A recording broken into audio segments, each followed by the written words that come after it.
Good morning 7th class. बेटा ये आपकी आज की वर्कशीट है, वर्कशीट नंबर 7। हम भूगोल पढ़ रहे थे। भूगोल में हम पर्यावरण पढ़ रहे थे।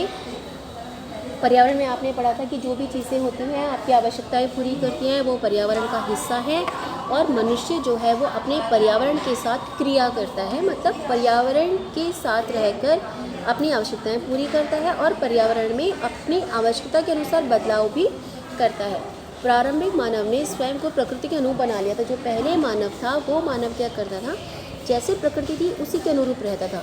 उसका जीवन तब सरल था, गुफा में रहता था, घर नहीं बनाना था, पैदल इधर उधर आता जाता था, जिधर एक जगह से दूसरी जगह घूमता रहता था, आसपास की प्रकृति से अपनी आवश्यकताएं पूरी करता था।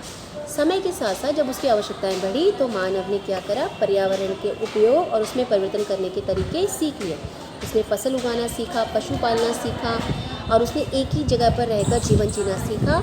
उसने अपनी आवश्यकताओं से अधिक चीज़ों का उत्पादन या बनाना शुरू कर दिया, और उन चीज़ों का उसने व्यापार भी शुरू कर दिया। तो देखिए किस तरीके से मनुष्य ने अपने जीवन में परिवर्तन किया। और क्या किया, वस्तु विनिमय पद्धति। अब क्या कर रहा था, मान लीजिए एक व्यक्ति ने गेहूँ उगा रखा है, दूसरे ने चावल। गेहूँ वाले को चावल की आवश्यकता है, चावल वाले को गेहूँ की आवश्यकता है, तो उन चीज़ों की अदला बदली करते, मतलब वस्तु के बदले वस्तु की अदला बदली करते थे, जिसमें धन का प्रयोग नहीं होता था। इसे वस्तु विनिमय पद्धति कहते थे। उसके बाद क्या हुआ, उसके बाद मुद्रा आ गई। भाई मान लीजिए गेहूँ वाले ने गेहूँ वाले के पास गेहूँ है, चावल वाले के पास चावल है, लेकिन चावल वाले को गेहूँ नहीं चाहिए, गेहूँ वाले को चावल नहीं चाहिए। अब कोई ऐसी कॉमन चीज़ चाहिए जिसकी ज़रूरत दोनों को है, तो क्या आई, मुद्रा। फिर मुद्रा के आने से जो वस्तु विनिमय, चीज़ों के अदला बदली में जो समस्याएं होती थी वो दूर हो गई।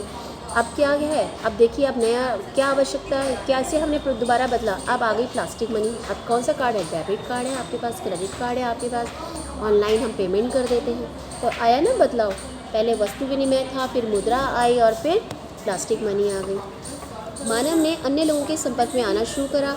अपनी सुविधा और विभिन्न उद्देश्यों के लिए उसने खुद का एक वातावरण बनाया, है ना। अब देखिए नीचे कुछ उदाहरण